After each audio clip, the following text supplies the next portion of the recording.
Bonjour et bienvenue dans cette nouvelle vidéo sur l'accompagnement de l'enfant dans la réalisation de ses devoirs scolaires à la maison. Aujourd'hui, je voudrais vous parler de la prise en compte d'un des besoins fondamentaux de l'être humain dans ce moment d'accompagnement de l'enfant qui réalise ses devoirs. Plusieurs auteurs se sont intéressés aux besoins fondamentaux de l'être humain, ont cherché à les définir. On fait souvent référence à Abraham Maslow, psychologue américain, qui a défini 5 besoins fondamentaux de l'être humain, que vous voyez sur ce triangle qu'on appelle la pyramide de Maslow. Pour Maslow, il y a une hiérarchie dans les besoins fondamentaux de l'être humain. En bas de la pyramide, vous voyez le besoin physiologique. Pour lui, c'est le premier besoin à satisfaire. Tant que celui-là n'est pas satisfait, on ne va pas se préoccuper du suivant.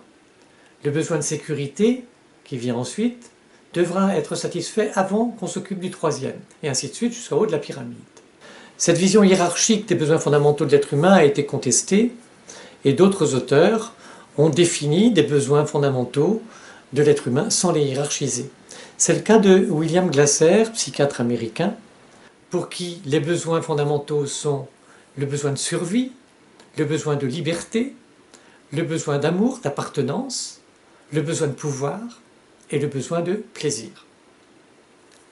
Il ne les hiérarchise pas. Pour lui, il n'y a pas de hiérarchie. Tous ces besoins doivent être satisfaits pour le plein épanouissement, le bon développement de la personne. Si j'ai mis en gras le terme pouvoir, ce n'est bien sûr pas pour accorder une importance plus grande à ce besoin fondamental de l'être humain qu'aux autres définis par Glasser. Ce serait quand même le comble de se référer à Glasser et de mettre une hiérarchie là où il n'a justement, lui, pas voulu en mettre. Non, c'est parce que c'est de ce besoin-là dont je veux vous parler maintenant, bien évidemment. Devoirs. Les devoirs, comme leur nom l'indique, l'enfant doit les faire. C'est une contrainte qu'il peut accepter ou pas, plus ou moins facilement, et qui vous est imposée aussi à vous, parents, mais qui en tout cas est une contrainte qui généralement est socialement acceptée. Ce n'est donc pas du pouvoir qu'à l'école de les donner dont je vais vous parler, mais de la satisfaction du besoin fondamental de pouvoir qu'est celui de l'enfant dans ce moment de réalisation de ses devoirs. Et le terme pouvoir à ce moment-là, c'est le « je peux ». Je peux, je suis capable, je me sens compétent. C'est la compétence, c'est la capacité. L'enfant qui se sent en situation de réussite se valorise à ses propres yeux. Il se sent dans une meilleure confiance en lui et développe son estime de soi.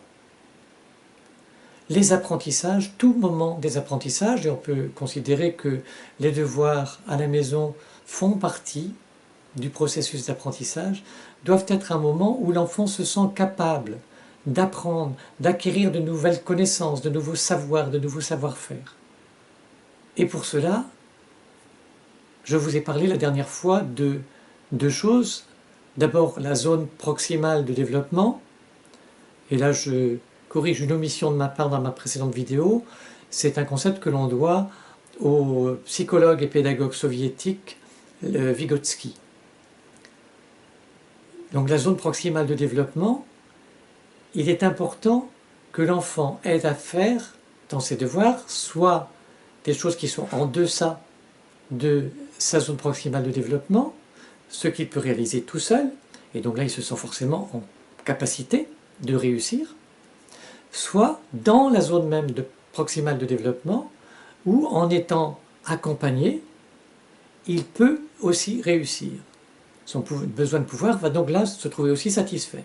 Ce qu'il faut absolument éviter, comme je vous le disais la dernière fois, c'est de lui proposer des choses qui ne sont pas dans cette zone proximale de développement, qui sont au-delà, et qui sont trop difficiles pour lui, même avec aide, qu'il ne peut réussir, même avec aide. À ce moment-là, il se retrouve en sentiment d'incompétence, d'incapacité. La deuxième chose dont je vous parlais la dernière fois, c'est l'opératoire concret. Quand l'enfant en est à un niveau, à un stade de développement qui nécessite pour lui de passage par le concret, à ce moment-là, si on lui propose de l'abstrait, on le rend incompétent. Vous lui donnez du concret. Quand il est à ce niveau-là de son développement, c'est satisfaire son besoin de pouvoir. Il est une autre personne pour qui il est important de voir son propre besoin fondamental de pouvoir satisfait. C'est l'adulte accompagnant. Pourtant, certains ou certaines d'entre vous pourront me dire « Oui, mais moi je ne me sens pas compétent pour accompagner mon enfant dans ses devoirs. Quelquefois, je suis un peu mal à l'aise avec certains contenus que j'ai le sentiment de ne pas bien maîtriser. Ou bien, je connais le contenu, mais je ne sais pas comment le faire intégrer à mon enfant. » Et vous allez me dire à ce moment-là, mon besoin de pouvoir, il est bien mis à mal. Pourtant, on peut considérer que bien des adultes ont pu oublier les notions apprises lorsqu'ils étaient à l'école primaire ou au collège. D'autant plus que le vocabulaire employé a pu changer ou que les façons de procéder ont évolué. C'est donc légitime de se sentir mal à l'aise avec certains contenus. Et puis, les enseignants ont une formation pédagogique. Ce n'est généralement pas le cas, en tout cas pas pour la plupart des parents. Alors que faire? Oui, que faire quand on se sent dans cette insuffisance de compétences pour accompagner son enfant dans ses devoirs scolaires? La première chose, me semble-t-il, c'est d'éviter de basculer dans l'autre acception du terme pouvoir, c'est-à-dire le pouvoir sur l'autre, qui risque de devenir un conflit de pouvoir entre vous et votre enfant. Il ne s'agit pas de lui faire de reproches. Mais tu l'as vu à l'école, tu devrais savoir. Ou bien, je viens de t'expliquer, c'est quand même pas compliqué. Ah, si tu faisais un peu attention.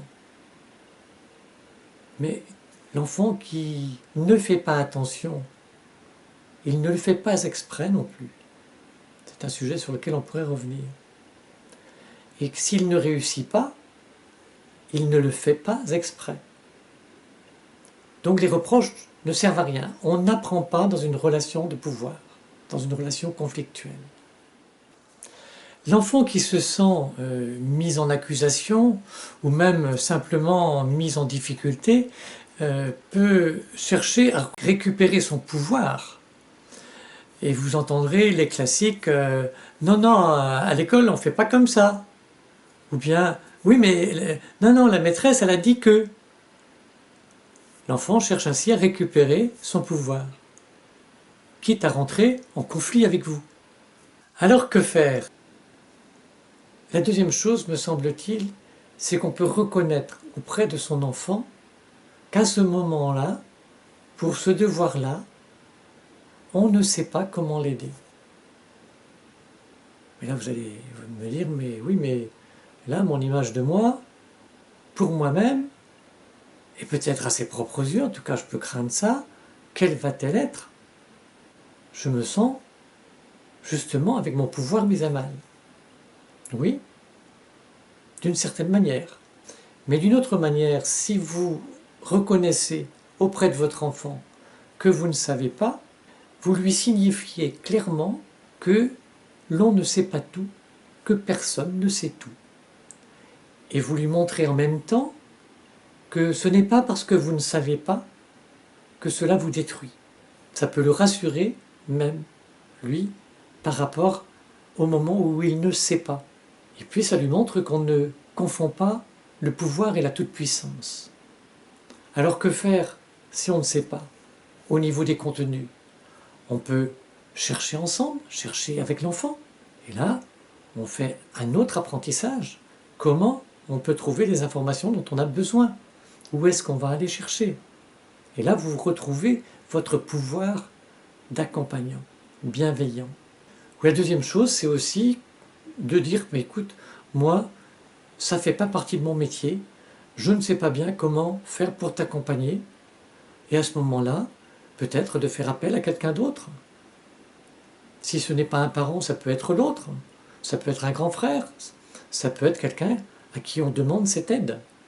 Votre pouvoir fondamental, c'est donc celui de faire les choix qui vous semblent les meilleurs pour vous-même et pour votre enfant, qui vous respectent l'un et l'autre. Que faire? Une autre solution, je peux vous proposer mon aide via ce groupe Facebook. Nous pouvons partager, nous pouvons échanger sur les difficultés rencontrées. Ça peut être un besoin de précision par rapport à un contenu donné, ça peut être un besoin d'aide plus pédagogique sur le comment accompagner l'enfant dans tel ou tel domaine ou sur tel ou tel sujet particulier. Ça peut être un partage d'expérience. Alors vous pouvez souhaiter l'anonymat, dans ce cas-là vous m'envoyez un message privé, moi je m'engage bien évidemment à la confidentialité, l'essentiel n'étant pas de savoir qui a rencontré telle difficulté, mais de pouvoir parler de la difficulté en elle-même, de pouvoir l'analyser, la comprendre et y remédier. Donc n'hésitez pas, je ne garantis pas de pouvoir répondre à toutes questions, je ne suis pas toute puissante, mais mon parcours de formation et mon parcours professionnel m'ont donné quelques éléments pour pouvoir, je pense, être aidante quelquefois. Donc n'hésitez pas à en profiter si vous le souhaitez, et on peut échanger entre nous. Merci de votre attention, et je vous dis à bientôt.